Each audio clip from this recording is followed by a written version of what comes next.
We're living in an age where everybody is documenting everybody and everything. Where it used to be you had a series of photographs of your childhood, various birthday parties, family reunions, graduations. Now people seem to be blogging and recording and videoing everything they eat, everything they do at all times, as if there was some viewer that was watching them, as if they were not the only ones watching their reality TV program. I mean, if you film thousands and thousands of hours of yourself going water sliding or hanging out with your friends or driving to and from your concert you went to, I can see that being fascinating to you, but maybe not to others. But this narcissistic, need to constantly be filming ourselves might be part of the thing that gave birth to this found footage fad. I think fad's dismissive. I do think found footage is going to stick with us for a while. When I was young, we didn't have reality TV, which is why television was maybe not as fantastic as it is today, but less polluted with, in quotation, real TV, reality TV. In my experience, reality TV has nothing to do with reality, or it's like the most shameful, dumb corners of reality. I personally think shows like America's Funniest Home Videos and Fear Factors are rotting the tooth of the culture. Yeah, it's funny to see a guy get smacked in the balls by a little kid swinging a bat, but the fact that they made thousands of hours of television based on that premise, not great. Joe Rogan may have a fantastic podcast, but his big claim to fame in reality television, I think, is cultural poison. But that's just one man's opinion. And this constant need to be filming each other, to be examining each other, to be showing our worst and best corners, I think bleeds into this fascination that we have with found footage. In this second episode on found footage, I'm going to try to be much more concise. I'm sorry about the long rambling introduction of the first one, but I'm not used to not having a guest. But I'm going to continue my argument and my evidence as to why I wish this genre of movies would not be so dismissed and maligned by horror fans. That's what really gets to me. I mean, if it's like the average people the same people who dismiss monster movies and slasher movies as trash, well, it's fine. It's not for them. But a lot of people I know who love horror hate found footage, and it vexes me. It vexes me. So I am going to continue with my argument as to why found footage doesn't suck. And I have 3 ranks of 6 to get through before I do my conclusions. So I hope you bear with me through this next episode of Rank and Review. 6, 5, 4, 3, 2, 1. How about we do it again? 6, 7, 4, 3, 2, 1. I think I farted. Okay, let's try one more I time. definitely. Ready? I can review. Making review. Say 6. 6, 5. 5, 4, 3, 2, 1. A constant question asked when you're making a horror movie is, how can we make this new? Yeah, maybe I'm making a monster movie, and maybe there's been thousands of other monster movies, but what can I do with this monster movie to make it at least seem a little bit different, to have an extra edge to it? Is there a character we can bring that we haven't seen before? Is there an element we can bring that we haven't seen before? Is there a level of reality or a level of cheese that we can do just to pitch the movie at just the right register so that it'll hit with horror audiences? A lot of these genres start to feel a little bit worn out, and they either fade away and then come back as the pendulum swings backwards again, or they fade away and stay away. I'm going to, for my first rank and argument in favor of found footage, talk about 6 horror films that tackle very familiar subjects through the lens of the found footage. and that the lens of the found footage makes these old concepts feel fresh. Let's do it.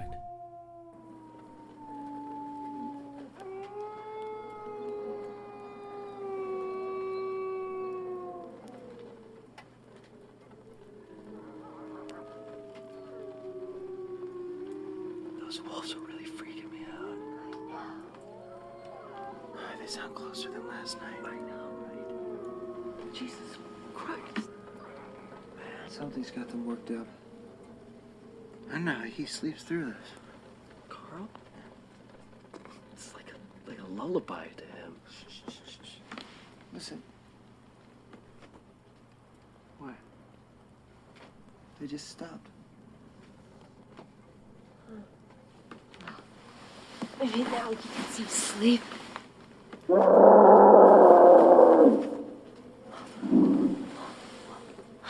was that? Holy shit! Should we wake up Carl? No, no. He'll kill me. I think that's him. Really? You think so? Yes. No way. Yes, I do. The wolves are scared of him. That's why they stopped. It's a bear.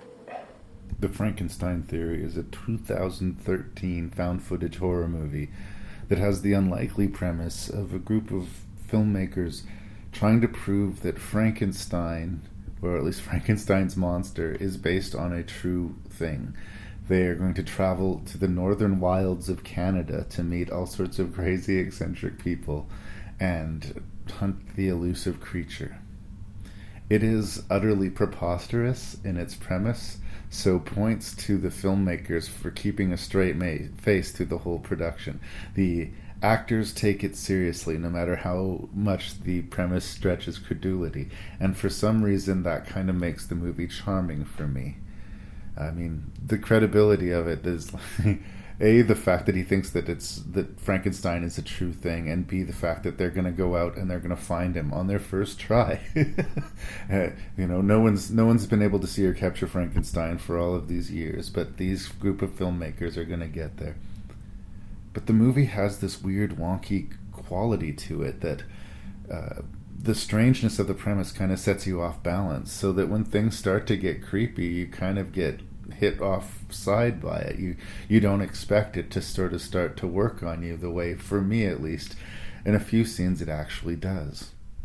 I also love the sort of crazy hill folk mentality that they approach northern Canada with. I mean, it's true, people who live in isolated areas tend to have their eccentricities kind of refined, and sometimes they produce either really good or really bad results. And there's some quite frightening sequences just dealing with the locals that are like really intimidating and frightening. I mean, not that we don't have, meth heads and crazy, trigger-happy, redneckish hunter folk in Canada, but generally the people you're going to bump into are going to be about as even-keeled and friendly as you're going to bump into anywhere else in the world. And I just love this idea of northern Canada as this creepy, crazy no-man's land where you're not safe and should not trust anybody. There's something also about the crazy naivete of this group of people, like they're setting out to hunt Frankenstein's monster, and either they don't really in their hearts believe it to be true, or they set out on their venture just so naively as to not even have a plan as to what they're going to do when and if they see the creature. Now, because the movie's called The Frankenstein Theory, we would be disappointed as an audience if they didn't see something. But there's something to be said, like, even if you just thought you were making a fun, punky adventure mockumentary about how naive this kid was, and it was going to be more about your surviving this crazy cold winter campsites and taking yourself out of your comfort zone than actually truly discovering a real creature. But you're in the wilds of Canada. There are polar bears. There are crazy, eccentric folk. Why wouldn't you, have a plan to defend yourself if defending yourself became necessary? And there's something kind of amusing about this. Like, okay, we're going to find us a monster. Okay, we found us a monster. Now what are we supposed to do about it? And the fact that never entertains their thoughts until, they're literally looking at this gigantic creature and it's sort of standing in between them and their safe, warm place to sleep. What happens next? What are we going to do? I'll tell you this about the Frankenstein theory. You will not have seen another Frankenstein movie like it. I don't think it's going to win new watchers to the found footage genre. It definitely has people who complain a lot to the camera and who contribute a lot more shrillness than, helpful plot points. But the flip side of that coin is it's kind of more authentic to the scenario. As things get colder, as things are drawn out longer, as the group starts to get dwindled down, people start blaming each other. People start poking fingers. They can't do anything about the scenario they're in, so they end up turning on each other. And though that might be shrill to watch, it's also a little believable. And it's funny that they managed to find anything believable, like I said, in a movie with such an unbelievable premise. I kind of have a soft spot for the Frankenstein theory. It's not a smart movie, but it works more than it should. It somehow exceeds its own premise and its own limitations.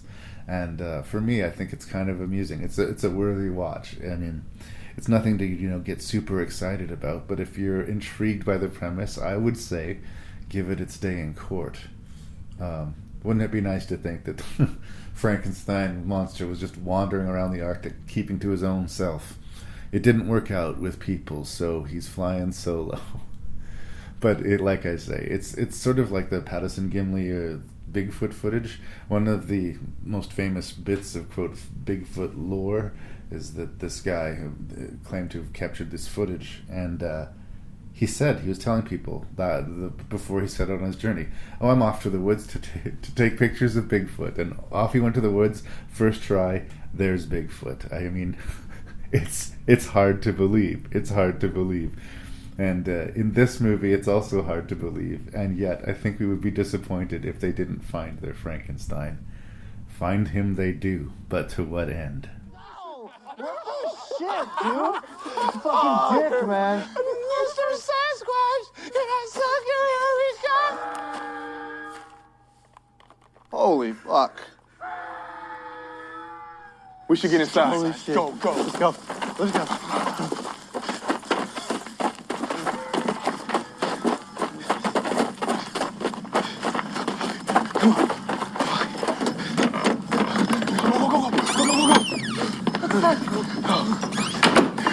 Turn off the lights.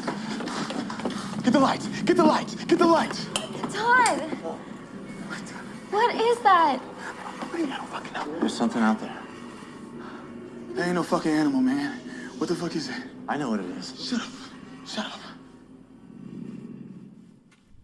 Speaking of Bigfoot, Exists is a 2014 found footage Bigfoot horror movie directed by Eduardo Sanchez.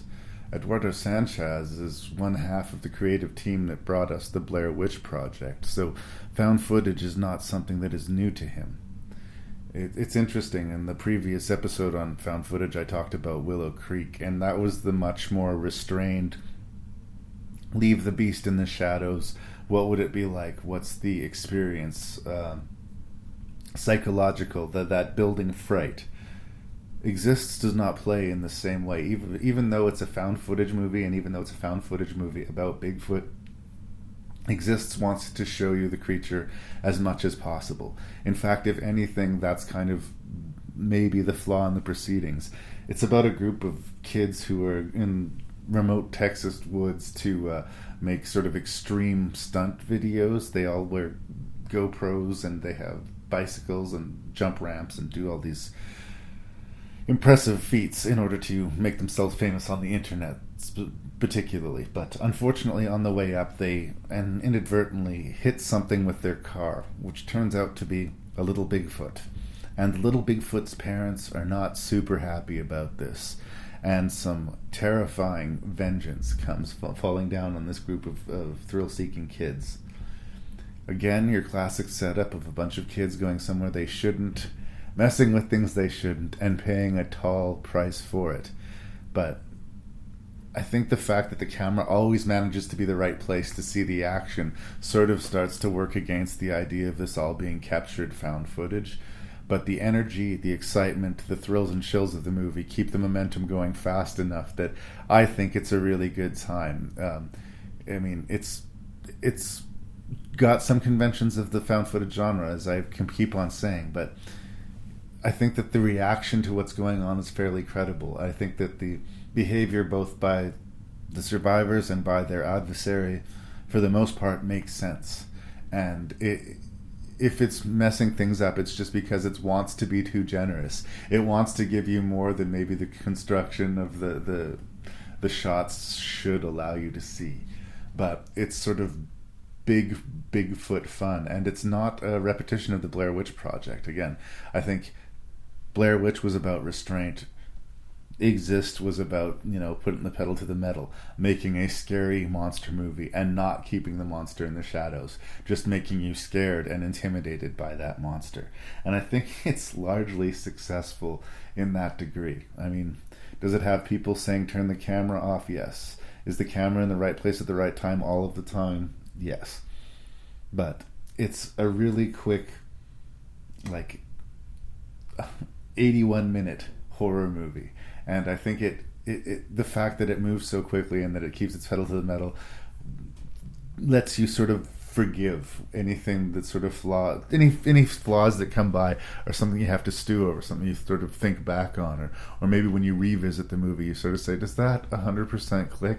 But while you're in the experience of Exists, it's mainly just a really frightening and exciting horror movie, which is what I'm looking for when I watch horror movies. And again, it shows that Eduardo Sanchez has some game here.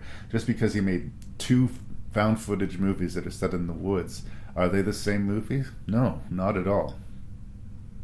The approach is different, the storytelling is different, the adversary is different in how, not only what it's doing to the characters, but how it's captured by the cameras. So I think not only does this particular entry sort of reinforce how they can take an old idea and bring life into it, which is Bigfoot. Found footage seems to love Bigfoot. It's like one of their favorite topics to tackle, and not rarely as effectively as Willow Creek or This Movie Exists does it. But just because he made 2 movies set in the woods with 2 different adversaries doesn't mean he made the same movie twice. So not only does it make Bigfoot a credible, scary monster, not only does it show the diversity of the found footage genre, but it also sort of proves that you can even make 2 found footage movies and they feel completely distinct from each other. All wins for my defense of found footage, if you ask me. Check out Exist if you want to see something scary. Can you just turn that off? Just turn off your camera. What? Cliff, look, I don't want to be a dick, but turn off your camera. Something wrong with Are you okay? God,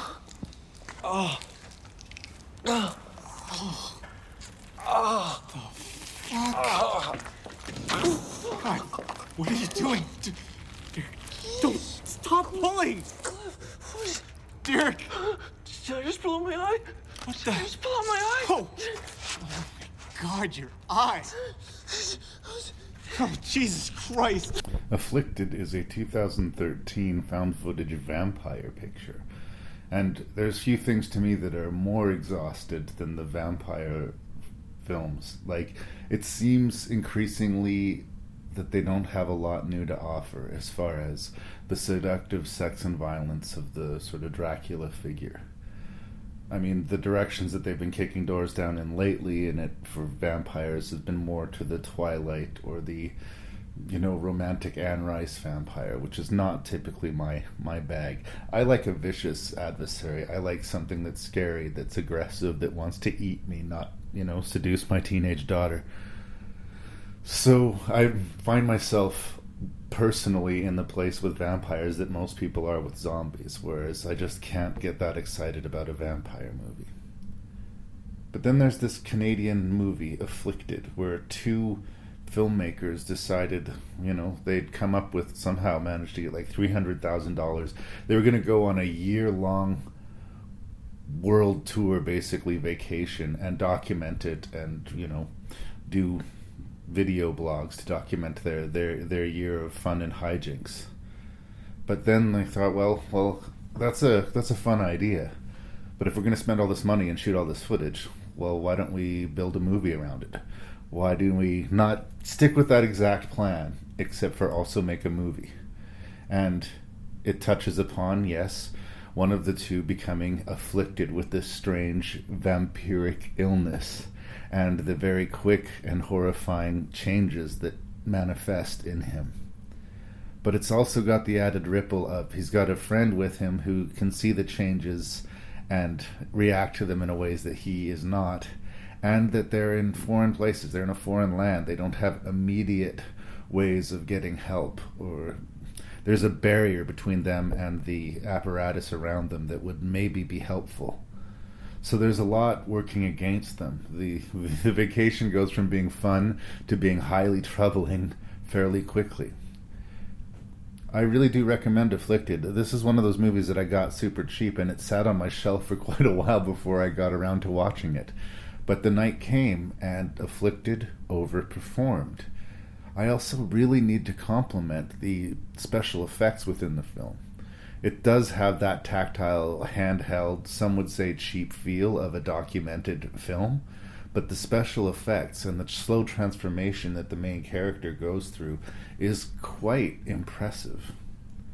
It also succeeds in a way that a lot of found footage or forced perspective movies kind of don't, in that the characters for the most part are playing themselves, and I usually find that distracting, especially if they're proper celebrities. Now, there's no super famous people to be found in this movie, at least not yet at the time of this recording, so it's impressive that they were both solid as a rock behind and in front of the camera.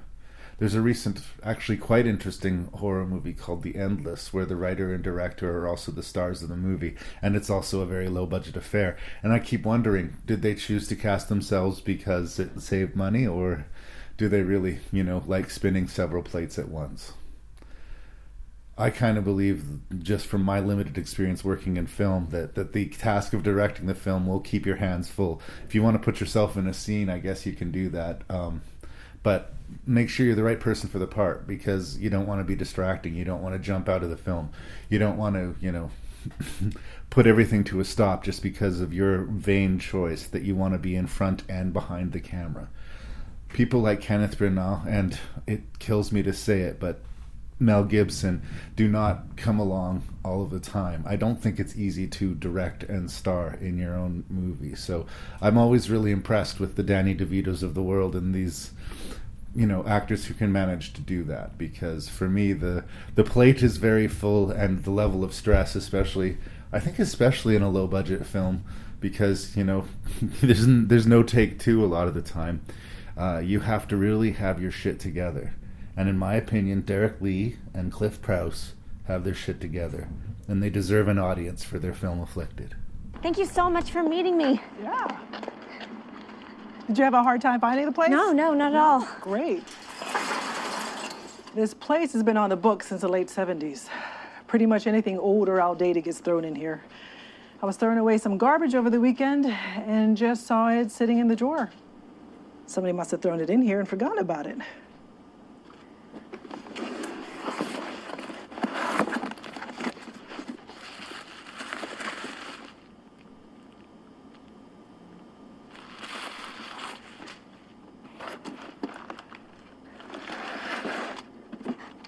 Can I take this?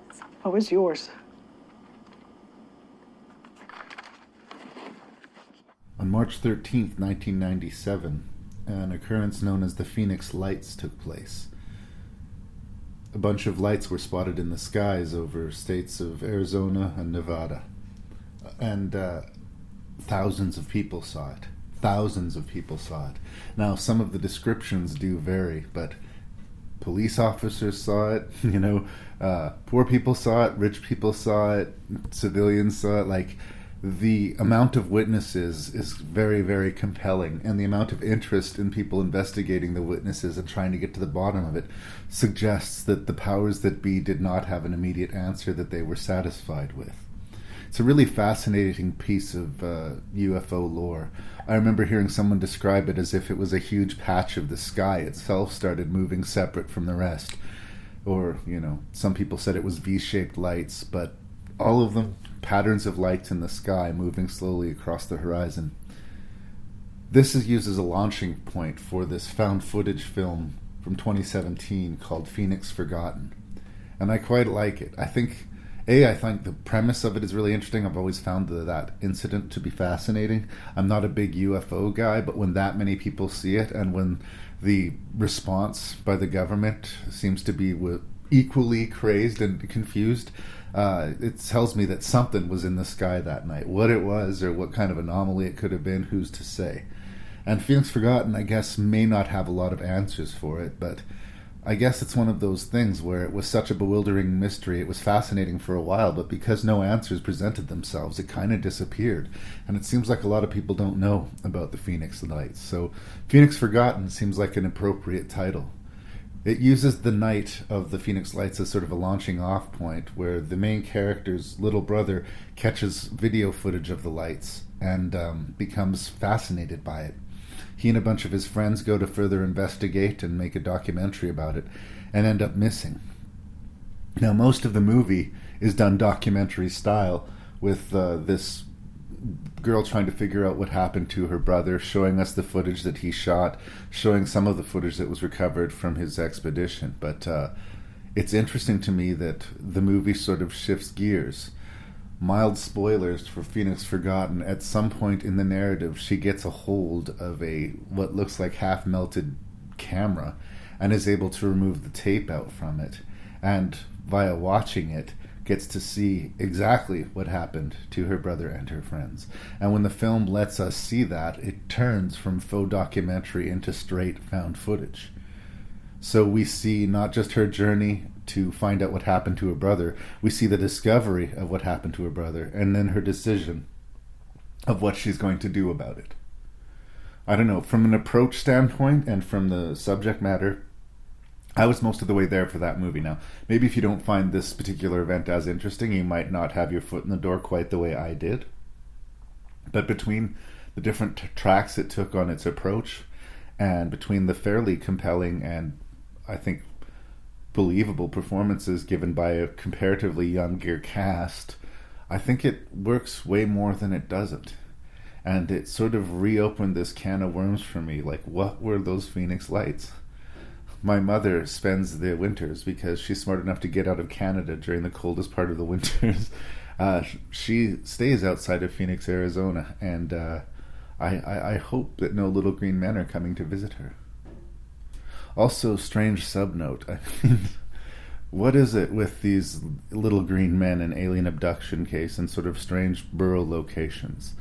It's like aliens are interested in hill folk. They're never going to fly a spacecraft over a major city and just say hello. They're going to go to some obscure location and dig around in the ass of some poor farmer.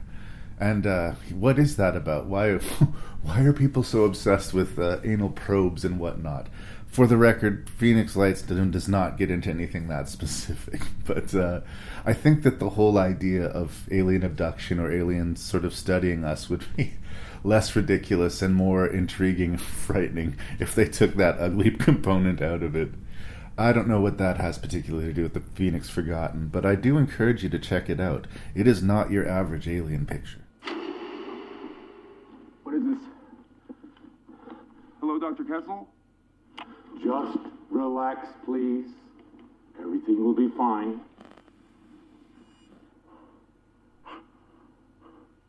Whose voice is that?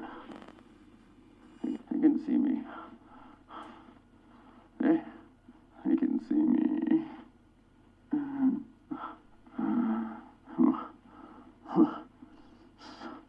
There. In the room now.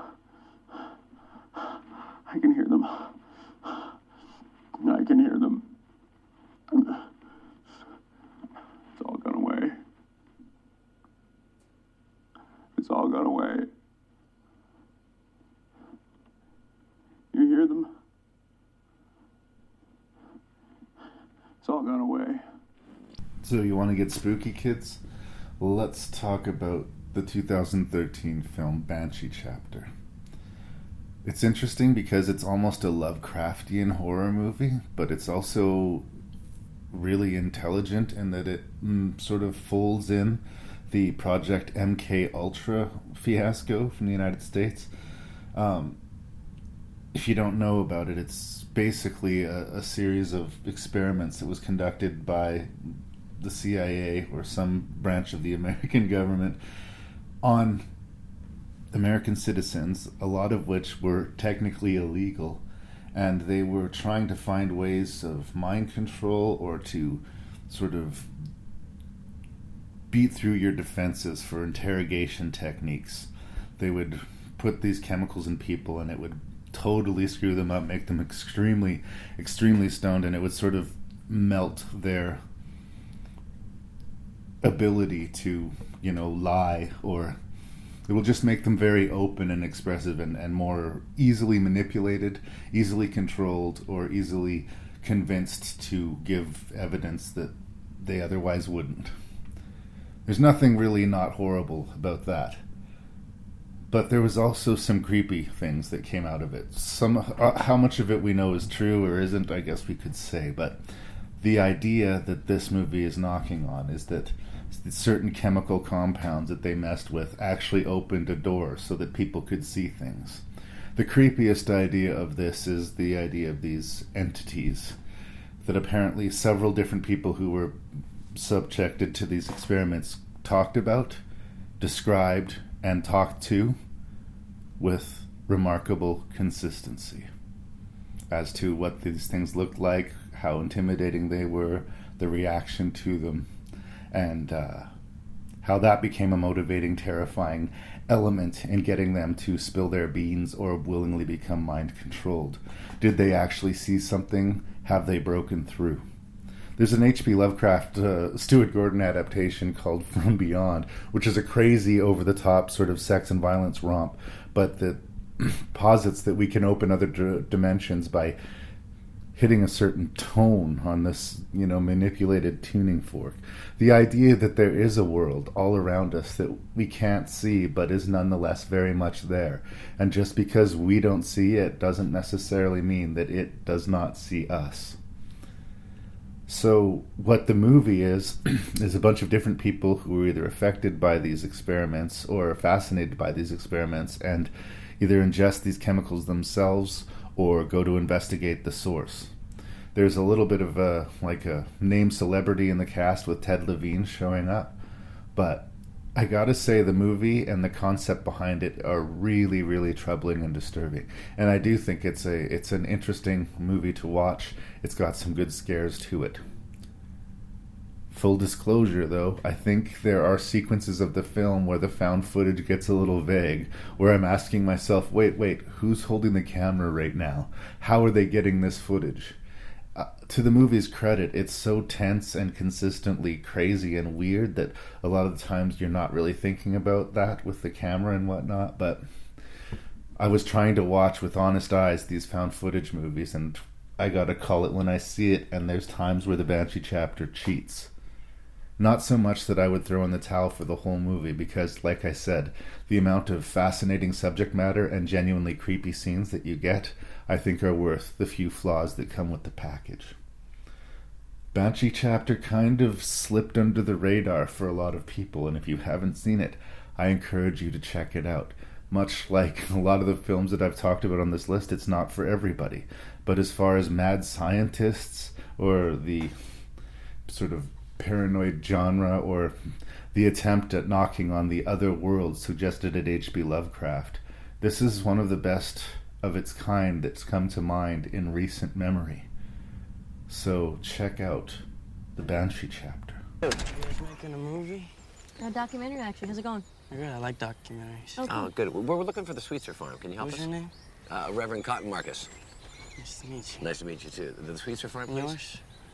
I'm Reese. This is Daniel. Hey. Sorry, we're just a little behind schedule, so. No problem. The Sweetser Farm, please. Right, we're going the wrong direction. You want to make a U-turn, actually. Okay. You want to take this road, go straight. You see things you already seen before, keep on going. You're going to hit the highway. Okay? And then I want you to go back where you came from. Are you kidding? No. Gotcha. Thank you. Sorry about that. Whoa. Jesus. Whoa. Keep going. What's he Jesus doing? What's he Christ, doing? just go. The Last Exorcism is a 2010 found footage exorcism movie, believe it or not. I mean, that's a tough genre to tackle these days. I mean, they made The Exorcist in 1974, and I can't think of a possession movie that really comes close to The Exorcist. And I'm not going to sit here and tell you that The Last Exorcism is going to be competing or punching at that level either. But it is, again, one of the more interesting possession movies, and I do think that the frame of the found footage helps us here. It's about a preacher or a minister played by Patrick Fabian who kind of has developed a bit of a guilt and a complex over the fact that he thinks on some level he may be taking advantage of people. He was raised in the church, he believes in the Gospels, and he believes in, a lot of what he does, but after his son is saved by science and not prayer, he kind of has this epiphany that sometimes religious people do take advantage, and on some level they have to know that they're taking advantage. So, as both a preacher and a showman, he decides to invite a camera crew to see him conducting these fake exorcisms. The idea in his mind, I believe, is that if the person believes that they're possessed, then they also believe that a minister can cure them. So if he puts on a good enough show for them to believe that they've been cured, voila, they are cured. It's interesting. So the main character is flawed, but he's trying to come clean about that. He believes that largely what he does to help people is a placebo effect. And to prove it, he answers some mail about from a farm that says that there's a young woman who may be possessed, and he brings this camera crew along to see what he does. And of course, because this is a horror movie, things end up being a lot more complicated than he at first realized. I like that it takes a pretty strong stance on the charlatanry and the sort of cast priests and ministers in the same way that they would cast psychics, like the Whoopi Goldberg character in that classic 1990 Ghost. They're sort of casting the church in that role, and I think a lot of people might be a little bit, off-put by that, but I think it's kind of a more honest, clear-eyed approach. You don't know right out the gate that this guy has the power of Jesus at his back and that he will be able to defend any real evil should it surface. But you do think this man is trying to help these people. He's just being a little bit dishonest about how he does it. The movie feeds on the whole satanic panic, which had its real sort of blooming in the 80s and then kind of disappeared. And the movie posits that no, it didn't disappear, it just went deeper underground. And it suggests that if you look closer, a lot of these isolated communities, they could be doing all sorts of things that we don't know about. So there's a lot of balls in the air. There's a really strong cast here. There's some great scares. I have to talk about Ashley Bell, who plays the young girl who is possessed. She does some really impressive body bends and is really good at moving from sweet and innocent to quite intimidating. She has really good range as an actress. It's full of really good jump moments, but it's also got this integrity to it. It's got this sharp eye, and it's really good at manipulating you. Caleb Landry Jones, who's come up lately, he was in that fantastic 3 Billboards film that should have won Best Picture last year. He's kind of a nobody when this movie came out, but the level of intensity that you get out of that character is really impressive. It's another one of those found footage movies where a lot of the cast members share their first name with the first name of the character they're playing, so there's a little bit of blurring between the characters and the actors, but everybody is invested, and it's one of these ultimate sort of, I guess, horror fairy tales where no good deeds go unpunished. However well-intentioned, sometimes things twist and get a little bit ugly. And I like, again, the frankness and honesty with which they treat the minister character. He is not necessarily altruistic. He's not necessarily perfect, but he wants to do well. And for that reason, we can like him. There's a lot of dimension to the movie, and for an exorcism movie and for a, quote, found footage forgettable picture, it's way better than it has any business being. I like The Last Exorcism a lot. When we did our found footage episode in episode 25, I felt bad putting it as low as I did on the list. It was just a really strong list. I endorse The Last Exorcism, but I invite you to skip the sequel. It did nothing for me. But the first movie, The Last Exorcism, standing by itself, very, very strong.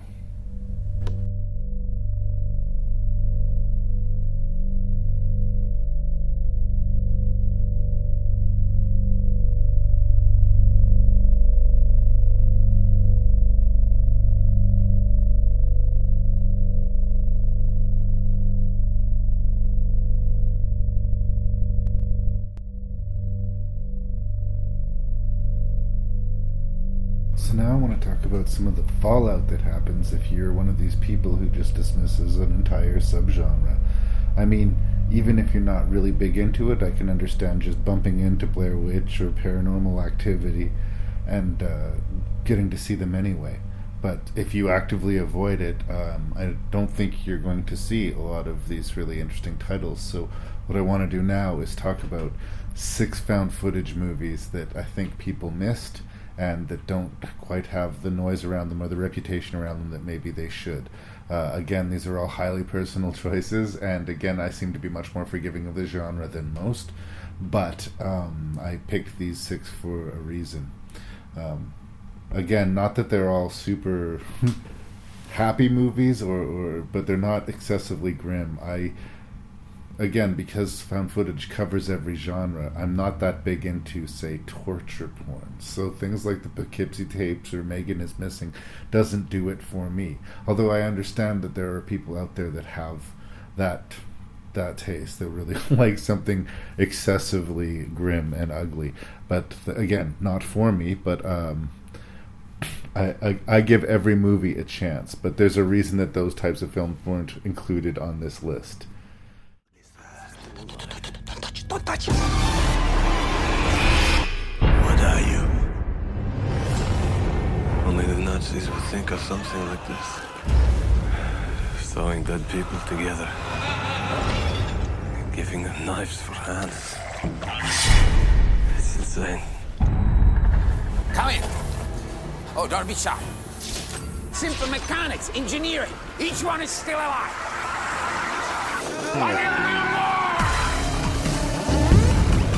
Works!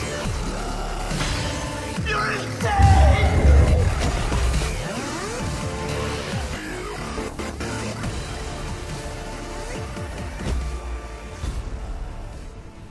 But I'm going to start out in a really strange place. I must have a particular soft spot for Frankenstein lately, because I've defended both the Frankenstein theory, and now I'm going to defend Frankenstein's army.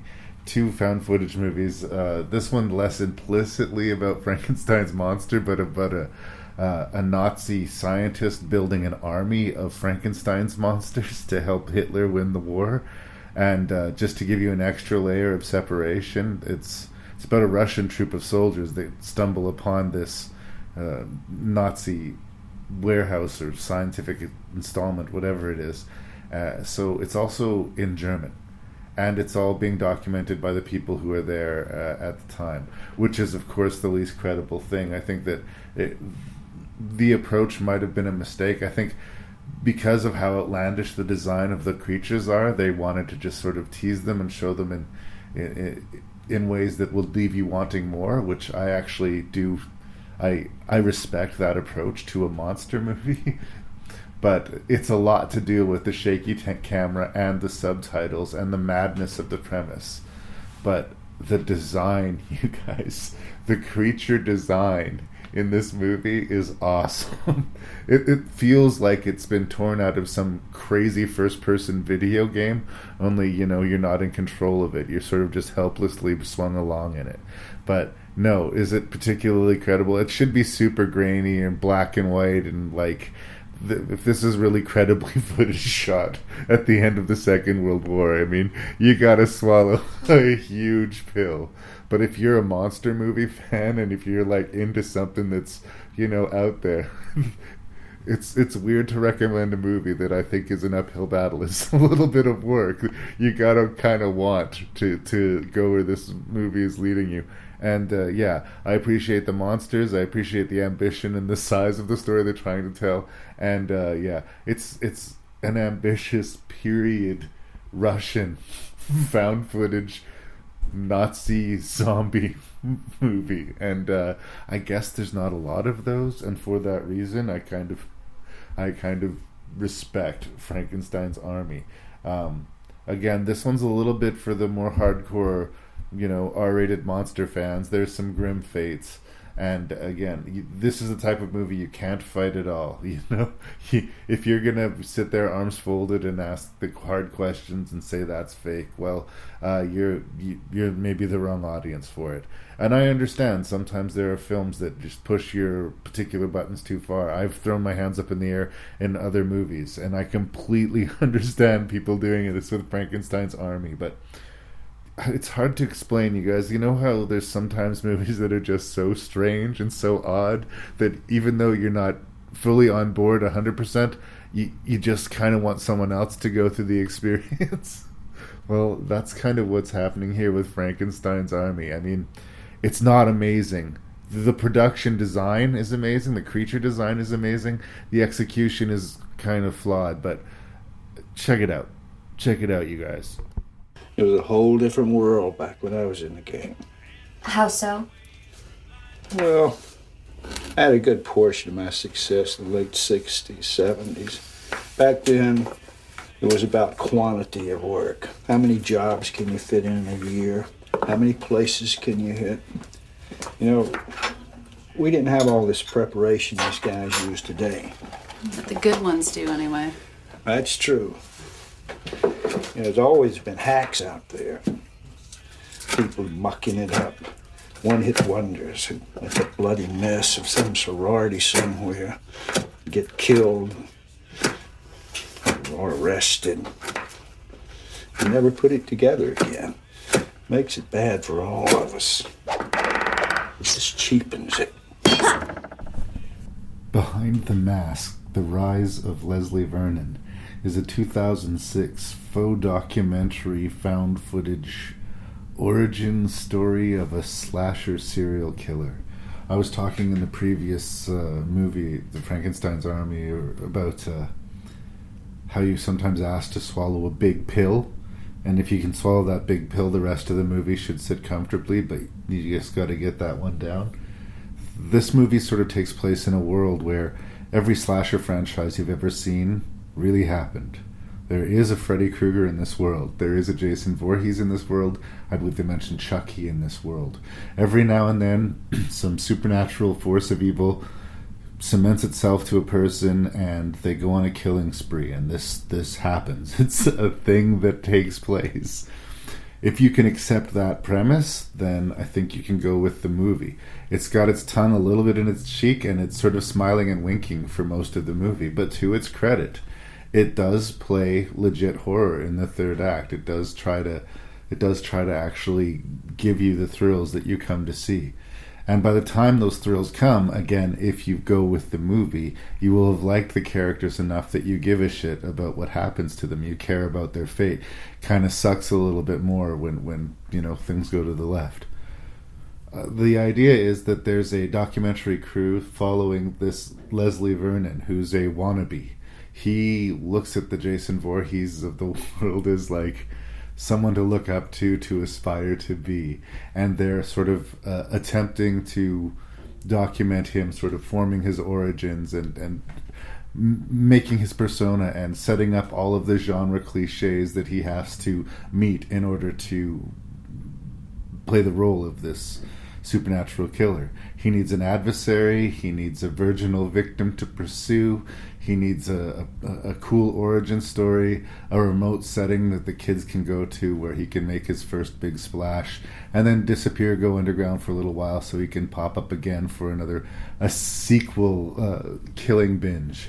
Again, really ridiculous, but kind of funny and not overtly winky in a Scream way. Interesting cast. You've got Robert Englund, Freddy Krueger himself, in the movie playing Doc Halloran. Scott Wilson, who lately lamented Scott Wilson, who passed away recently. I loved him in The Walking Dead, and he keeps on showing up in cool movies that I review. He's great in Exorcist 3. He's got a little cameo role in that amazing creature feature, The Host. He's just this guy whose face keeps on showing up. It's one of those, you don't know what you got till it's gone. I miss you, Scott Wilson. Zelda Rubinstein, I think this is one of her last movies. She's, of course, most famous as being the psychic who clears the house in Poltergeist. So there's a lot of stuff here for the horror-savvy audience. But most of what you're watching in the movie is plain-face interview, into-the-camera interviews, documentary subject-type style. And they're playing all of this incredibly straight. And again, if your eyes keep rolling and you're fighting with it, well, guess what? It's not going to work. Special words up to Nathan Bazel, I hope I'm saying his name well, and Angela Goethals, Goethals. I don't know how you would say that. There are two leads, and they're both sort of playing cards close to the chest. They both have things to reveal, and that slowly are revealed through the movie. A lot of times people will complain about the cast in found footage movies, and this is not a problem in this case. I've sort of been cheering for this, but unfortunately Scott Glasserman hasn't been able to get much off the ground after this. He apparently tried to do a fundraising thing to get a sequel off the ground, but it never quite made it to the light of day, and since it's been well over 10 years now, I'm wondering if it ever will. But I don't know, it's a wannabe cult movie, which I think should be a legitimate cult movie. I mean, if you can handle things that are kind of silly, but silly for the point of exploring the genre you like, you just have to admit to yourself that on some level, Nightmare on Elm Street and Friday the 13th and Child's Play and Hellraiser, there's kind of a silliness to them, and this movie acknowledges that. Not in a disrespectful way, but in a way to sort of talk about it. We're going to be real about this.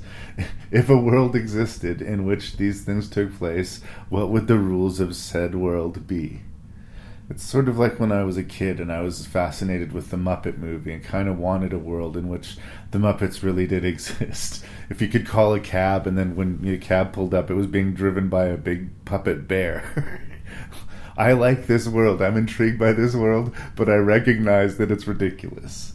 I recognize the world of Behind the Mask is ridiculous, and I embrace it, and I went with it, and I kind of liked it. Like, I'm surprised at all the hate that this movie seems to have collected. Sometimes people just, I guess you could sort of say it's on the back of Scream. It's trying to be too meta, and people were maybe getting weary of it in 2006, but I don't know. I like Behind the Mask, and I'm not ashamed to admit it. Why do you say that, Henry? You don't understand. Okay.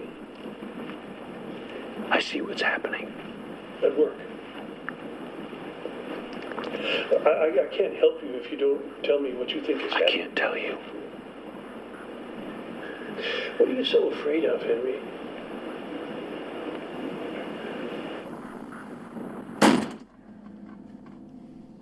I know it's very trying, but we would really like to continue. Can you please stop that, Can you Judith? please stop that, please?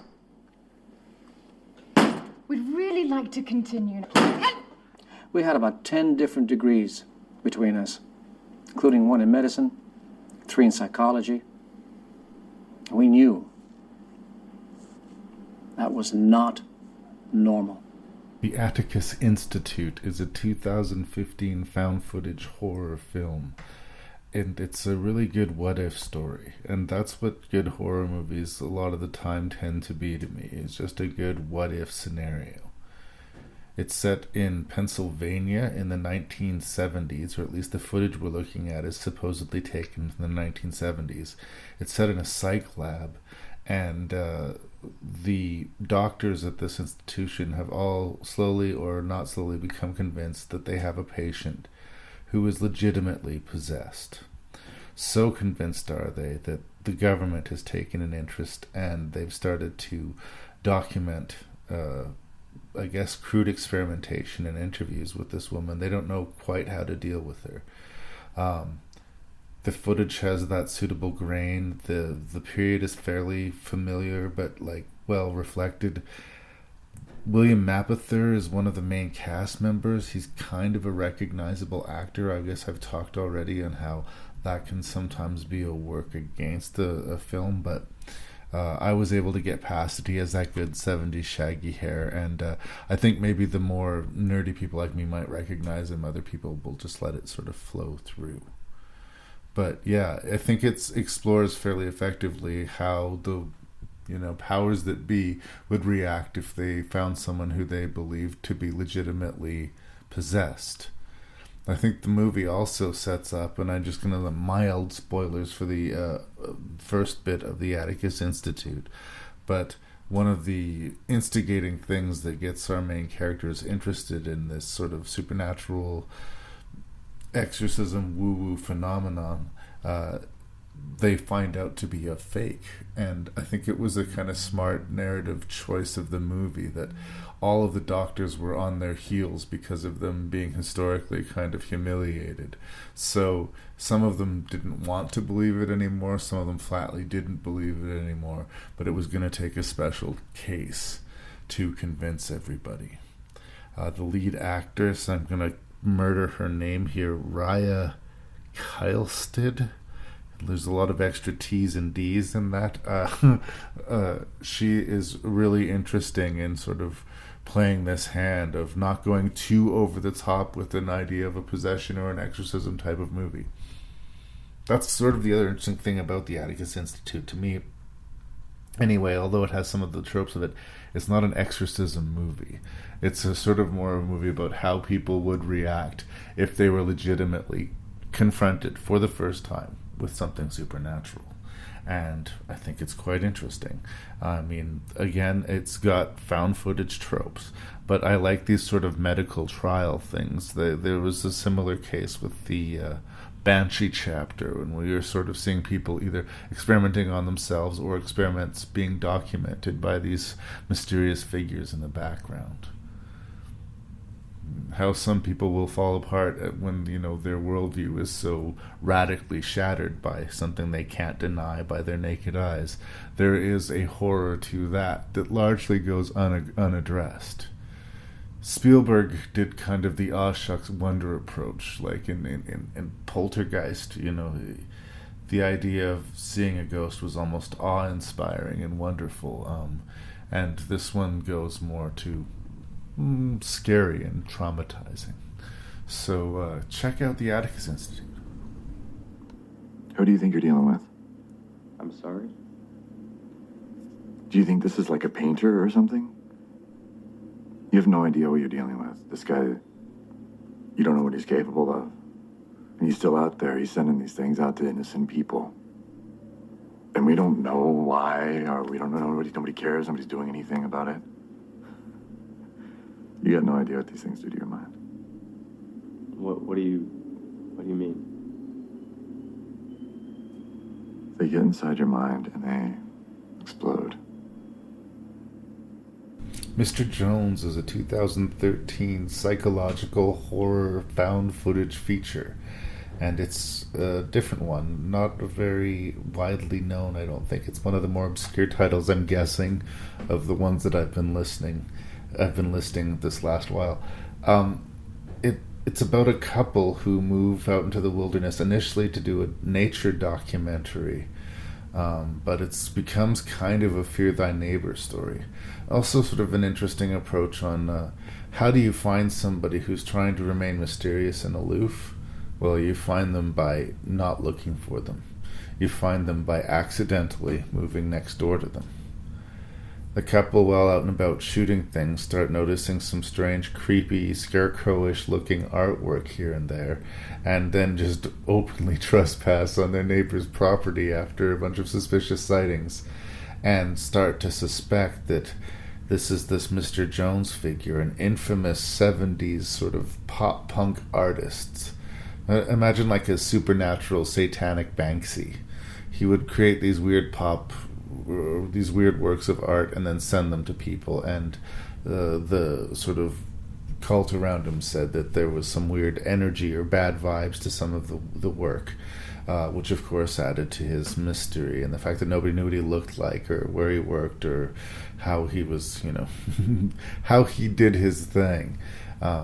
And that these people sort of discover the world of Mr. Jones and this sort of backstory as we do, because they didn't realize who this guy was and Like I said, they find a story that they weren't looking for, and we discover it with them. I grew up in a small town, and we knew the people who lived to the left and right and across the street from us, and that's just not the case now that I live in a big city, and that's an interesting and strange difference that I find from living rural to living urban. The fear thy neighbor thing is more, I think, realistic in an urban setting, but it fits into a more country setting, in that the isolation sort of becomes a problem for them, and the more that they sort of poke this mystery, the more they mess with their neighbor, there could be repercussions. It's a slower paced film, and it sort of becomes as much about these people invading Mr. Jones and almost inviting themselves into trouble than it is a boogeyman kind of story. I don't want to give away too much. I do think it's interesting. I do think it's intriguing. It's 84 minutes long, and it doesn't spoon feed you necessarily. It's a different kind of found footage movie, and I respect it for that. And I just sort of like the taking the sort of art to a strange extreme. All of the what can't be justified in the name of art. What's too far? And is somebody able to crack the code, or to make a creation, a sculpture, a painting that is so profoundly powerful as to have, physical repercussions in the real world? These are interesting ideas to explore, and Mr. Jones does so. Special points also to whoever did a lot of the, prop making for Mr. Jones, because some of the art in the movie is really kind of interesting. I could sort of see going to a gallery and seeing something like that, or where some of the scarecrow-like figures are kind of overtly sinister, but a lot of them are not obviously sinister. They're just kind of odd. They've got a weird kind of... It's like the art was worked in conglomeration with the Blair Witch or somebody like this. There's something really, handmade and of nature, but sort of crooked and stained and dirty and corrupted. And that's reflected well in the art. I didn't want to miss mentioning that. Kudos on the production design, and the movie's good at their slow reveals. And that's a lot of what it relies on is, is somebody going to get caught, like, or a suspenseful moment like that, but just the light revealing some of the artwork in of itself becomes kind of interesting and creepy. And I think that's a good accomplishment. Bravo. Our gaze is the murderous gaze here. The minute you see some kind of high school girls kind of primping and looking cute, those girls will die. I mean, already before them, it's as though the guys in the theater are already feel rejected by those young women, even as they walk in the door. There's some ready-made anger toward them. I think the whole slasher tradition is kind of made for nerds. It's like outsmarting all the people who are the people who are trying to push you down and keep you in a box, pretty much, and you sort of outwit them and sort of one-up them and kill them at the same time. Make them pay for all the crap that they've done to you. S&man is a 2006 pseudo-documentary / found footage horror psychological thriller from writer-director J.T. Petty. Spoilers out front, I am a huge fan of writer-director J.T. Petty. He did a great horror western movie called The Burrowers, and a quite funny and underseen horror comedy called Hellbenders. He's done some more artistic films. This is sort of a middle ground one. It's obviously a micro-budget thing, and it sort of purports to be an examination of crazy, ultra lowbrow, independent grunge filmmaking. Splatter and gore specifically. People who make, almost homemade lo-fi horror torture porn movies for a select audience that care less about production value and more about seeing gore. And it's an examination of not just the people who make these films, but the audience that hunger for it. Good points to it is that J.T. Petty doesn't let himself get in the way. I mean, it's obviously his voice behind the narration, but he doesn't do the common thing of kind of making the movie about him or overtaking it. A lot of it is interview subject stuff and taking the subject very seriously and letting the subject be interesting and disturbing in the way that it is just inherently interesting and disturbing. Why do people want to see the most realistic, grungy torture porn movies? Why would they pay extra money to know that it's a rare find to collect these films? Why are there underground film festivals and circuits where you can buy these like they're forbidden Faces of Death VHS tapes back in the day? And what is that hunger? What is that need that's being fed? And is there any truth to the fact that there is a legitimate snuff industry? Some of them look disturbingly real. Some of them look comically fake. Some of them are incompetently executed. And then there's a couple that stand out that are just chilling. Some of the recreations that they have made that walk the line, that increasingly blurring as the movie progresses. Is this fake? Is this real? How can we tell if it's fake, if it's real? How is the artifice of this film going to tell us what's fake and what's real? And in the end, I guess it comes down to your gut. It's really interesting and disturbing, hard to kind of put your hand on movie. It's not out and out horrifying, although in the end it becomes kind of disturbing. I don't want to spoil anything, but it's more the world that it's exploring. It works the way a really compelling documentary will work, and then it kind of creeps up on you and reminds you, there is artifice here. This is not a work of non-fiction. It is in fact a work of horror fiction, but a good one, and again I think an underseen one. And like J.T. Petty, I mean, anybody who watches his movies seem to really like them, but clearly not enough people watch his movies. I'm just such a fan of everything I've seen of his, and I hope that he gets more work. He does a lot of stuff like writing for video games and making micro budget films that are hard to get your hands on and hard to see, but anything I've seen of his I've really liked or found interesting at the very least. So let's all support J.T. Petty. Let's check out S&man. It also is a weird one to look up. It's like sand and it's spelled S and the and sort of symbol and then man instead of actually how you would spell S&man. And there's dozens of other movies and TV shows called S&man, so even looking it up on IMDb is a bit of a pain in the dick sometimes, but look it up, seek it out. I liked S&man quite a bit.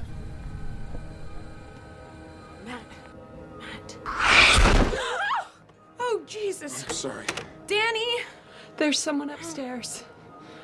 In the attic. You sure? All right. Let's go.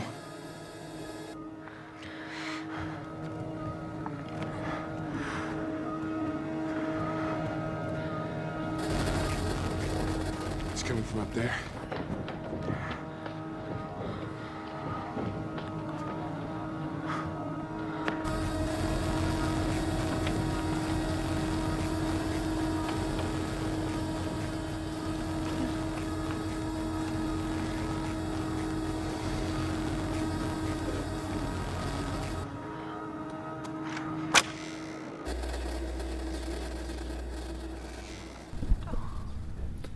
My Little Eye is a 2002 found footage horror film directed by Mark Evans. It's about 5 contestants, I guess you would say, on some sort of found footage show, or at least so they are told. They are offered $1 million if they can spend 6 months together in an isolated mansion. Cameras are all over the mansion, so they're watching and documenting every move, and it's in the way sort of wilderness of Canada, sort of snowbound place. They can't really just walk away by themselves, and it seems like an almost too easy gig. Put up with whatever the show's gonna throw at us for 6 months, get along, and collect our $1 million. easy peasy. Well, obviously not so. This is a joint production between Canada and Great Britain, and it's got an interesting cast. Chris Lemke, who also did some found footage work with the Frankenstein theory, and people will know from Ginger Snaps, the first one. And there's a sort of celebrity cameo to be found in this movie. In 2002, nobody much cared about Bradley Cooper, but here we are in 2019, and people seem to care a great deal about him. And yes, he does have a small part in the movie. The interesting thing about the movie is it's not just about the idea of isolation and cabin fever, which is sort of what I figured they were going to go through with this movie. It's all of the characters and the audience kind of are waiting for the catch, you know? The characters know it's way too easy that they get to just live out the 6 months and get their $1 million. People just don't hand out $1 million for that. There's going to be something. There's going to be some sort of catch. And that's what the characters are waiting for, and after a point, that's what the audience is looking for. And it's kind of an interesting double play on the side of the movie. I mean, also big points to the fact that because it's got this reality TV setup, I hate reality TV, but I really like My Little Eye. It somehow gets you emotionally in the stomach. There's a real knife twist quality to the movie. We slowly get to know everybody. We get to understand the dynamic. Even the people that we don't like, who, you know, are putting on too much of a show, we kind of understand why they're putting on too much of a show. They want to be entertaining to their presumed people who are watching it. But in the end, that's one of the questions of the movie. Who is watching them? How real is this scenario? And as they get closer to the 6-month deadline, what's going to compel them to leave? Or how are they going to be sort of whittled down, as the casts must in reality TV shows? It sounds sort of cheesy, but it's not. It's presented really frankly, and like all of the cameras that are spotted throughout the house we kind of get used to because they return to it. It doesn't have the flaying, dizzying camera effect. It sort of feels like it's been coldly, stoically kind of documented, I don't know, like security footage almost, but like with one of the most over-covered sort of houses ever. I mean, if you believe the story being told, they're being broadcast live on the internet, and you know, TV shows are being made of them, so they're being recorded at all the times. But yeah, waiting for that shoe to drop. And some people might think that this movie waits too long, but I think that by the time shoes start dropping, you know the people well enough, and the world has become kind of creepily real enough that it's really effective. And it is another one of these movies that nobody talks about that I think is actually really strong. But I bet a lot of people would just dismiss because, oh, right, found footage.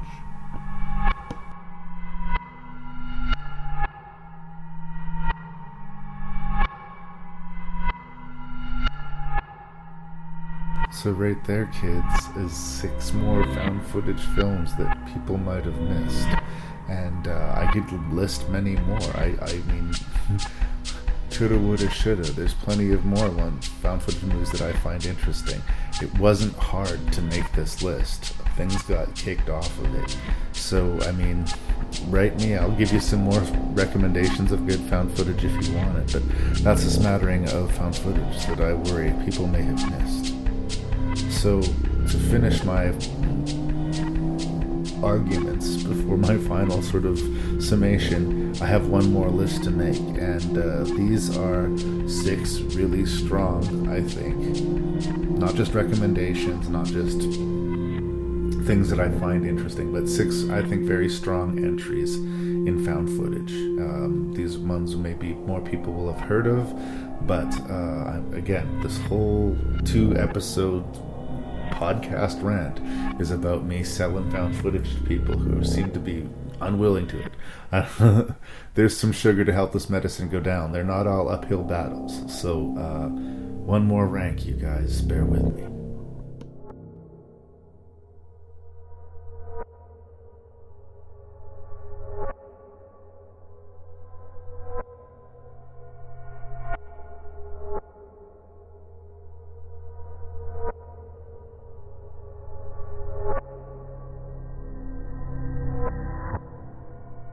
Hey!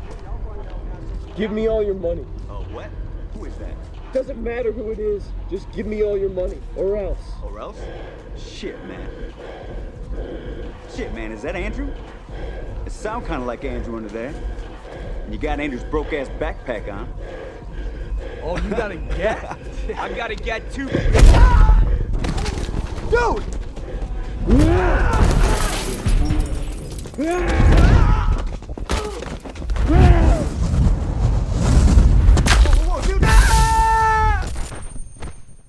Chronicle is a 2012 found footage superhero thriller horror movie ?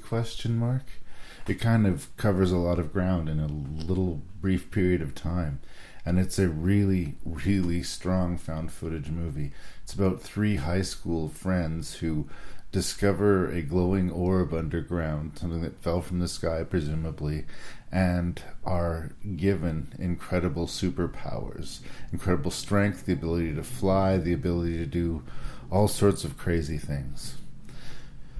It's kind of a classic superhero template in how do you handle getting power and how will it change you? The classic sort of Spider-Man sort of conundrum. With great power comes great responsibility. And especially in the character of Dane DeHaan, we see a character who is not able to handle the powers that he is given. Even though it gives him a boost as far as his confidence and a way to fend off the bullies and try to make himself a better life that he's been struggling with, the changes are not all for the good. It's a really well done special effects movie with, at the time, an unknown cast and Josh Trank directing it. Interestingly enough, this sort of idea of getting power before you're ready for it might actually have been reflected in real life. Josh Trank got hired to do this Fantastic Four movie on the strength of Chronicle, and he kind of sunk his own boat by tweeting bad things about the movie on the eve of its release, basically saying that the studio took the movie from him, and this act of arrogance and hubris helped sink a movie that was probably already going to underperform. But when the main creative component of the movie talks shit about it, yeah, it looks ugly. So Josh Trank might not make another movie. Who knows? He may just be done with Hollywood at this point. But he'll always have Chronicle. I really do think it's an interesting movie that it's not necessarily missed. I think everybody who's seen it really liked it, but I think more people need to put their eyes to. This is one of these victims of the found footage thing where people will like, oh, I don't need another superhero movie, and I certainly don't need another found footage movie, so why would I waste my time with Chronicle? Because it's surprisingly deep. And like I said, these are new young actors who are putting this up in front of us and selling us this bill of goods. And it's a special effects movie, so on top of dealing with their character arcs and, you know, the sort of story that's being told, they'll have to really be able to use a lot of their imagination so that when they put the special effects in, things all make sense and are believable. There's something really charming about the joy of these guys when they're discovering their powers at first, how it's you kind of get sucked into it, you're kind of like with them. But when you realize that they have all of the foibles of 15 and 16-year-old kids and all of the power of a god, and how that is not necessarily a safe or comfortable mix. If you haven't seen Chronicle, I encourage you to check it out. It more than lives up to the hype. It's a special effects movie. It's not one of these like grainy, super cheapo found footage movies. It has some real polish to it, some real game, some really strong performances, and it works on many levels. Like I said, it's sort of a hard to button down genre piece. I get the feeling like this upcoming movie Brightburn might be another one knocking on this door of sort of the what happens if superpowers are put in the hands of somebody who personally, intellectually, or psychologically is not so super. There's a fine line between superhero and supervillain. Check it out. It's really, really good. No one down, but we don't have an address. It doesn't matter. I have these websites I'm What was in. that? Yeah, but Zach, that's like nothing. Brandy, when I say Louisiana, then that's where it is. Oh shit. You guys, there's someone outside. Look out the windows. So hard to see. You can't even see. You guys. You guys, there's somebody out there. Brandy, stay here. What's that? Shh. Somebody's on the roof. Where? Shh.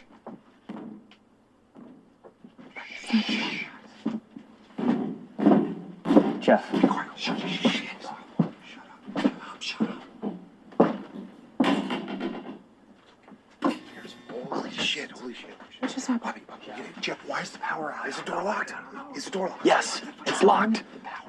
Let's try it. Go turn it on. What'd you see out the window? I can't see anything. What? The Houses That October Built is a 2014 found footage horror movie directed by Bobby Rowe.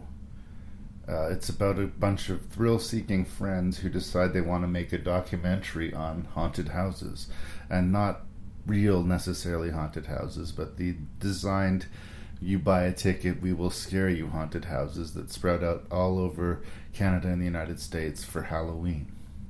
And what they're looking for is the hardest, scariest, most traumatizing haunt they can possibly find. They are daring the world to present them with something that will be genuinely horrifying. So you kind of have this setup, or at least I did. For me, I felt like, oh, this is a game movie. This is where we're going to think something scary is happening to them, but nothing really scary is going to be happening to them. And if I know that going in, it's going to dull my enjoyment of this film. Except it didn't at all. I liked these characters. I believed these characters. None of the scares felt false, since they were going to these haunted house places to find these jump scares and to see, the difference between a real tourist trap that's kind of benign, or like a family-friendly Halloween haunt, or some real backwood, unlicensed, we're here to fuck with your head haunt. And this hubris, this not taking Halloween seriously, you can feel, even in the early scenes of this movie, is going to blow up in their faces. Something bad is coming for them. And in this day and age where we have, adult people dressing up as clowns and hanging out in the woods, or doing little dances for security cameras, just for the sheer dark thrill of it. It asks questions about both sides of the equation. It asks questions about horror fans, really. Why do we want to be scared? Why do we seek out a scare? Why do we drive great distances and then pay $50 a person for, some dude in a crazy clown suit to jump out with a chainsaw and chase us around a farmyard? Why? Why do we want that? And what's the psychological payoff for the people perpetrating the scares? And what if, just what if, there was a group that was willing to take it farther than they should? What if they don't just want to scare you? What if they want to traumatize you? What if they want to put you in some real danger? Are you safe? And I think most of the time on Halloween you are. But if you go looking for something, if you go poking that fire, if you go trying to wake that sleeping giant, there will be a price to be paid, mayhaps. Great costume design, deserved jump scares. I mean, I'm not a jump scare guy, but at least this movie's setup is designed so that they're justified within the story. I really enjoyed The Houses That October Built. I don't want to talk too many spoilers about it. There is a sequel to this movie. I don't think that the sequel is terrible, but I do think that this first movie by itself, I think I would have preferred they just left it alone. But that's just me. It's hard to talk about it without talking about it. But I think you get the idea from what I'm saying, that I'm a fan of this movie. It's a great Halloween season movie too. It loves Halloween, it loves horror movies, and it loves people who love Halloween and love horror movies. It's a really solid found footage horror movie, and I encourage you to check it out.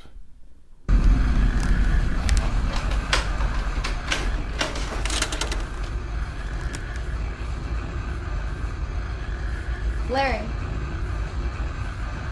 Larry!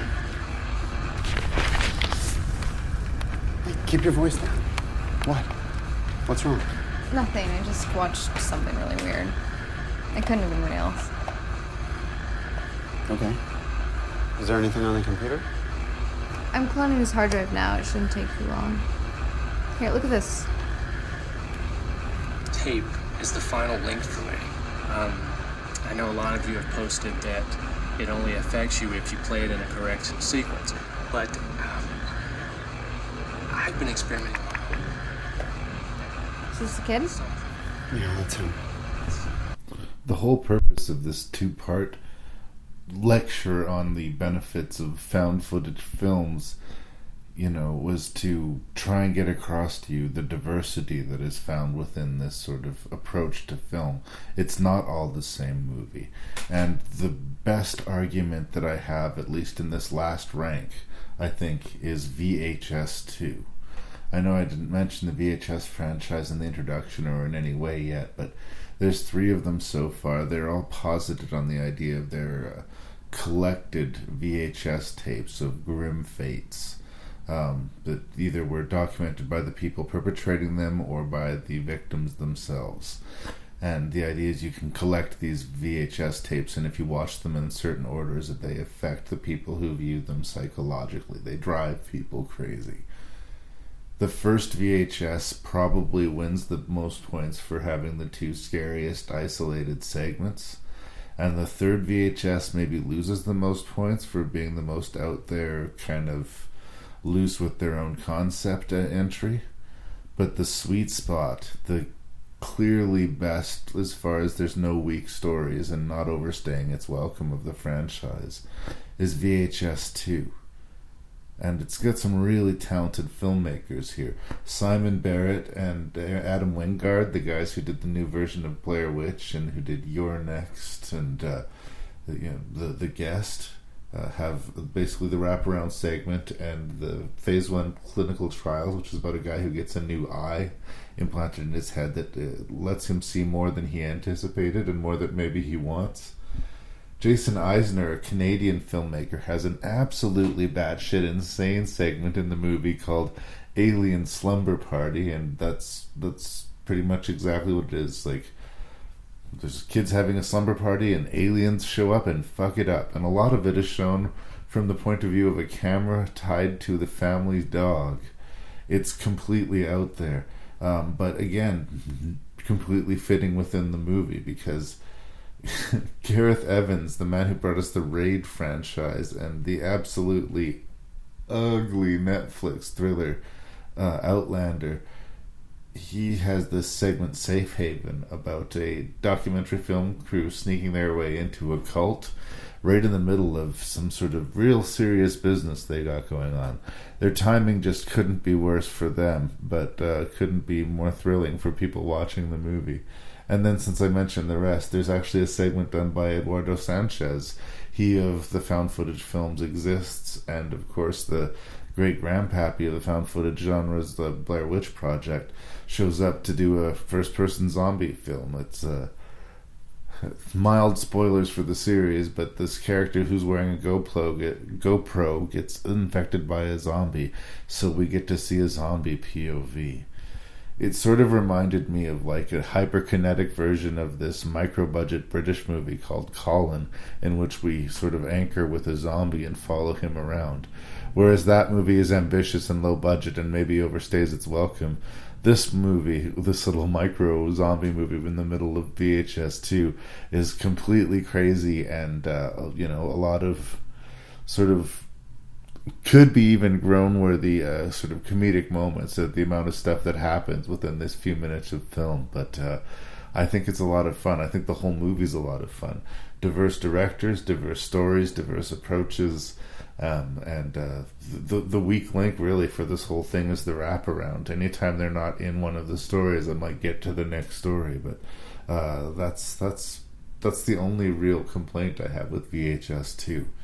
So again, obviously people who aren't fans of found footage movies probably haven't watched the first, let alone the second. And I do think that as an entry point, it's the easiest of the franchise. It's the running time's not too long, and there's no weak stories. That's a real win for an anthology film. That's nuts. I must have watched that 50 times today. And what happens if we actually find something? What if we see something, we report it, and then they decide whether to follow it up? What, that's it? Yeah, that's it, and then we're on to the next job. Look, we're here to observe and report. We don't make the decisions. Like, they only recognise miracles in very, very few cases. Look, we get a lot of time wasters. But that video is impressive. I mean, you said that yourself. Oh, no, it is. Definitely. I didn't think Father Krillick had it in him. I thought we would have seen the strings. You're saying all that was fake? Yes. Final Prayer is a 2013 found footage horror film, also known as The Borderlands. You might find it in certain regions as The Borderlands or Final Prayer. If you bump into either of those titles, though, do check it out. It's a story about Vatican investigators that go to this obscure church to investigate insider claims that there's either miracles or sort of, the opposite taking place, some sort of cursed demonic activity happening. Supernatural strangeness in an obscure church. So typically what their job is to figure out whatever the thing is. Usually it's not a real big deal. It's like one of the parishioners is having a schizophrenic episode, or, a priest is crying out for attention, or there's something wrong with the building itself. But it's interesting because the investigators that we have here, they're clearly believers to a certain extent, but they've come to do so many of these investigations, and they've done this for so long that I don't think they've been confronted with the, quote, real deal, if that is in fact what they're seeing. That's part of the mystery, and I don't want to give anything too much away about Final Prayer beyond that premise. But obviously, they start to become convinced that this particular case has some interesting and inexplicable ingredients to it. And I like that it's not an outsider thing. I like that it's an inside investigation, so they don't have to deal with people not cooperating or trying to cover their tracks necessarily. It feels like we're watching forbidden tapes. We somehow got access to the Vatican vault, and we found this tape of this investigation that took place. It doesn't really play out the way I expected it to play out. Although it's familiar with the found footage genre, just the way the characters change and where the paths lead to this movie are kind of interesting and unique. And I don't usually get sort of suckered in by faith-based horror, demonic possession, or priests coming to save the day waving their holy water or their crucifixes. It just sort of seems like a tired sort of implement of these horror movies. It's like the Van Helsings of the world have their place in the Dracula motif, but generally speaking, in a horror movie, it's become tired to me. So I wasn't expecting Final Prayer to work on me, and it did work on me. There's something wrong with this place. There's something bad about this place. So what is it? And they want to find a rational explanation. And when they continue to not find a rational explanation, their nerves continue to get shredded by, what happens now? I mean, reporting this isn't going to solve it. Is there a way to solve it? Everybody within proximity of the church seems to be affected by it. It's almost like the church has soured or gone mad, or is it a haunted church? Is it a cursed church? Is there some sort of demonic element here? Or is there just a human being running around messing with them? What is going on?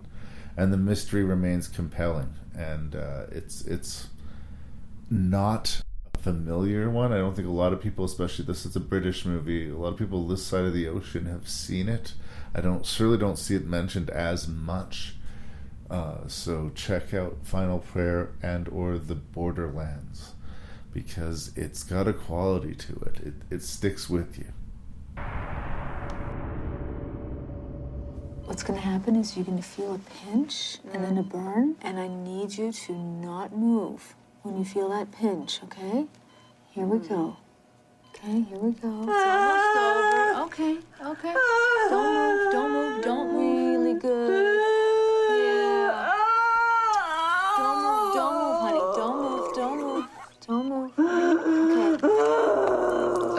past few weeks, the doctors run a number of tests on Deborah in an attempt to explain the anomalies in her condition.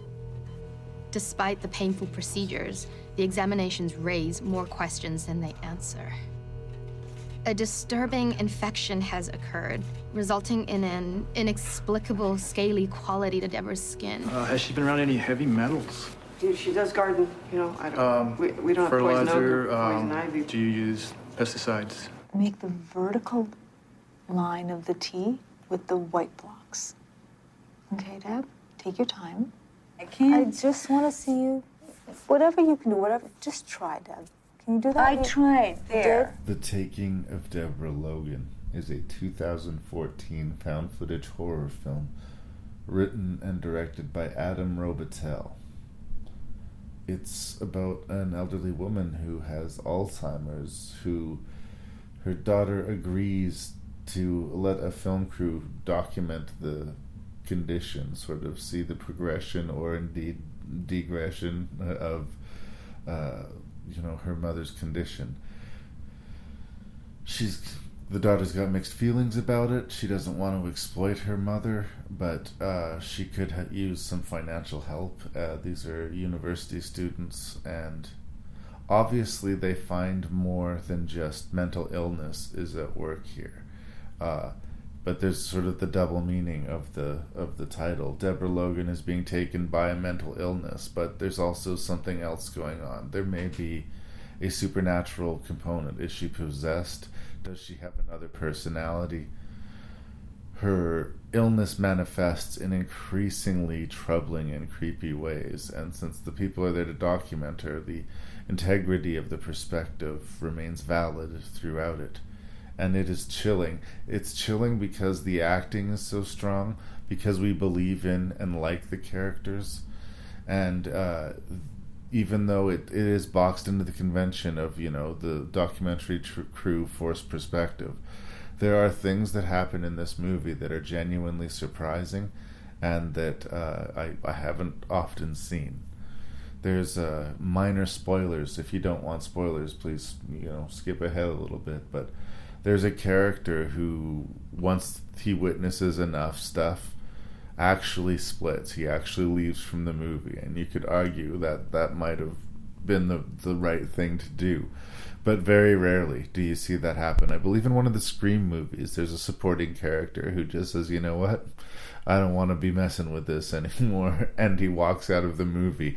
And not great for the character, because the character disappeared from the movie, but in theory he survived the movie, unless you could consider him another suspect.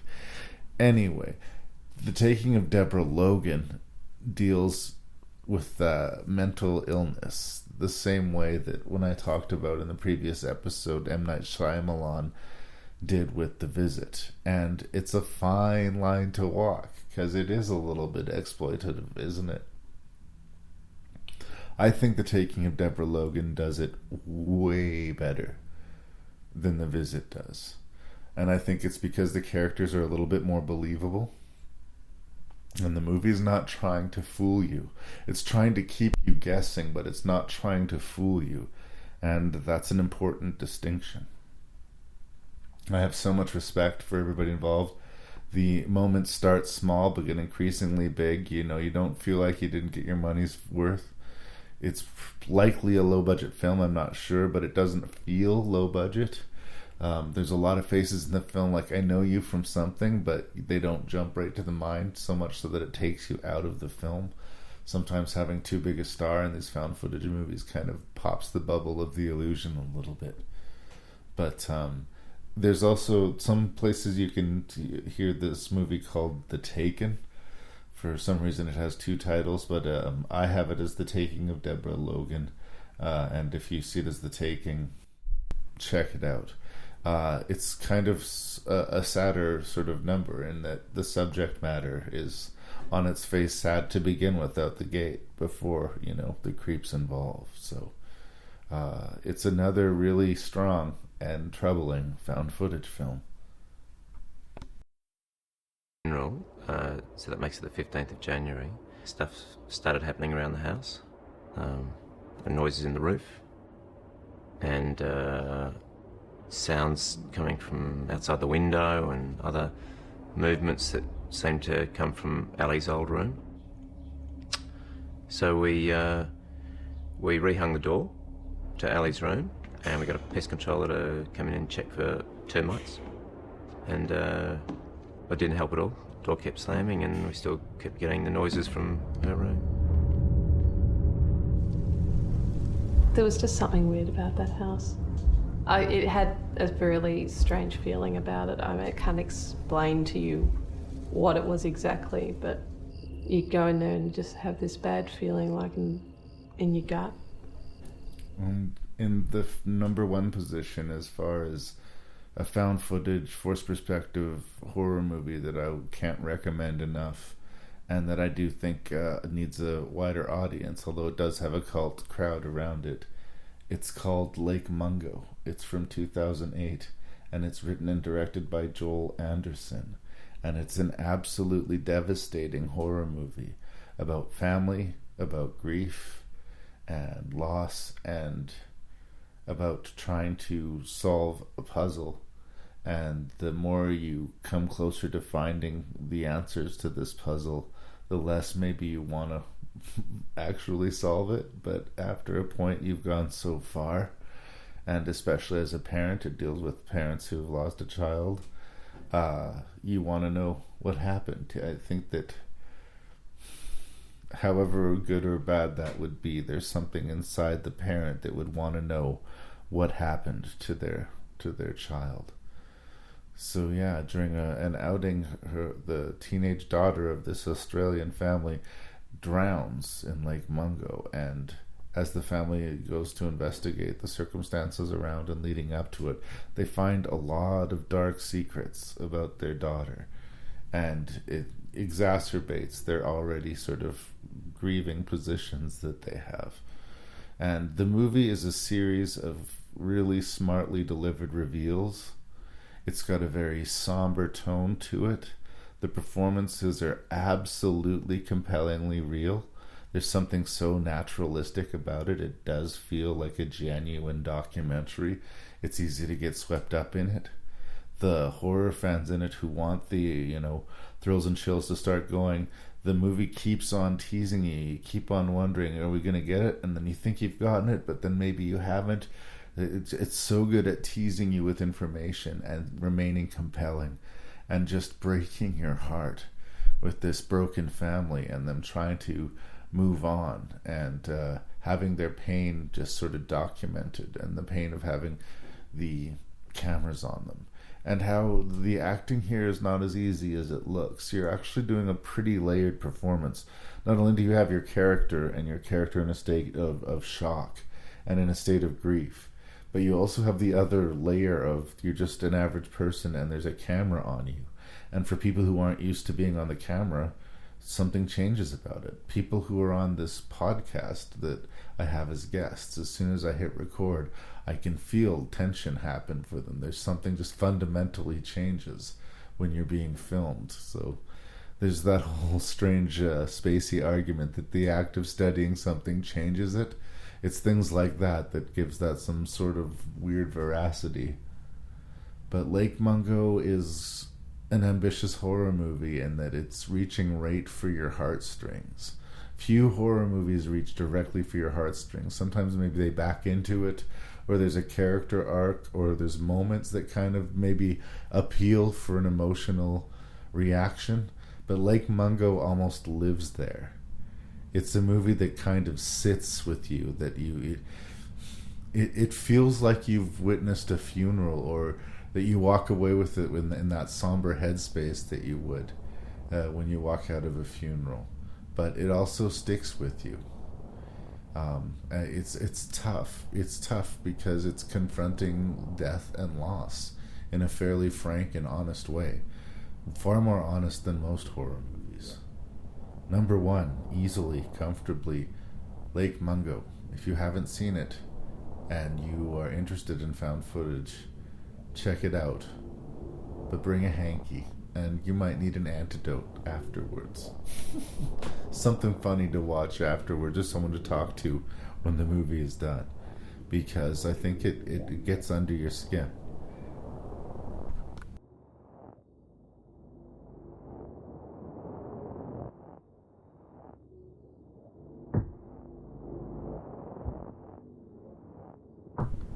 So where does this go? What does this mean? What in the end have we accomplished, if anything, here? Talking about forced perspective, found footage, faux documentary films. I mean, it's a type of movie that's sort of born up of my generation. They've basically been around as long as I have.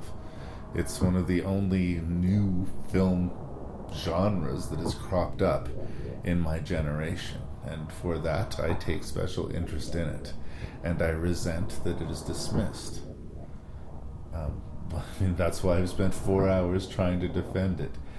So, I mean, once again, for the record, I will just sort of respout my argument. Plenty of legitimate filmmakers dabble in found footage. It's not just for amateurs. Found footage films aren't all the same. It's not all about people getting lost in the woods. It's not all about people having grim fates. They're not all horror movies. There are comedies, there are science fiction movies, there are every genre you want. It's just an approach. It's like choosing to make a movie in black and white, or making a stylistic approach to how the story is told. So in that way, it feels foolhardy, throwing the baby out with the bathwater if you're dismissing it based on those kind of decisions. And sometimes found footage will maximize a scary environment. Sure, you can have lilted sort of angles and, you know, the obvious top-downs of people wandering through the woods. But when you're locked into their perspective, when you don't get the option of a cutaway, even when you maybe want one, it can make a scene more terrifying. It can make an environment more terrifying. Better yet, you can take a found footage perspective to try and freshen up old, tired ideas. An Exorcism movie is maybe more interesting now from a point of view of a camera crew trying to document it. It gives you a little bit of an in. It's so much so that, like, long-running TV shows will invariably have that episode where there's a camera crew in the hospital set or in the sitcom set for whatever reason, so we get a different angle, and you get to play interview dialogue off of each other in that sort of way. To a TV show, it's kind of like a lazy "we're running out of ideas" flag. I would concede that, but as a choice for a movie, it makes a lot of sense. I mean, people have seen a lot of Alien movies, for instance, but seeing a gritty, shaky cam, journalist tracking down the alien with, her phone, it would be kind of different, and we make it more personal. And because there's been so much rejection of the found footage, there's so many found footage movies that have gone unseen and gone missed by even an audience that it was made for, that should and could and will, I think, like them, if they but give them a chance.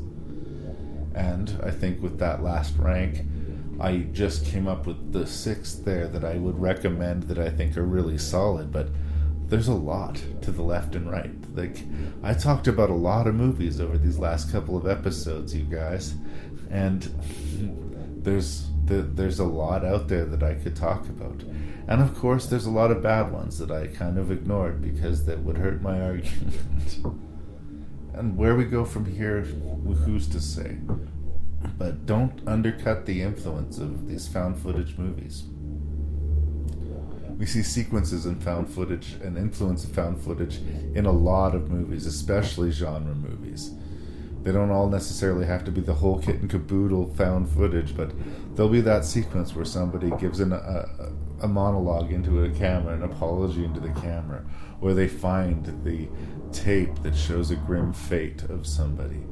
There's an interesting sequence in the recently released Annihilation where Natalie Portman and her crew of explorers find a tape that shows the fate of some of the previous expeditions, and it's creepy, and it's just an isolated moment in that film. It's just used as a tool for that scene, but we're going to see more and more of it, and if you continue to turn your back on it, you're going to continue to turn your back on a lot of quality movies.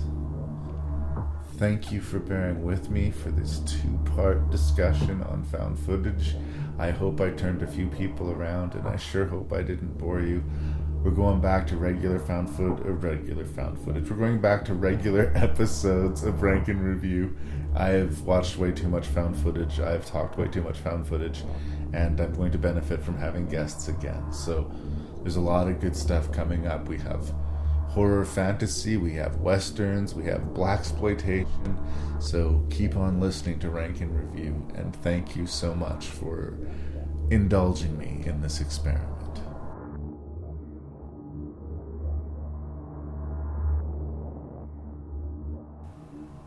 Thank you so much for listening to this special edition of Rank and Review.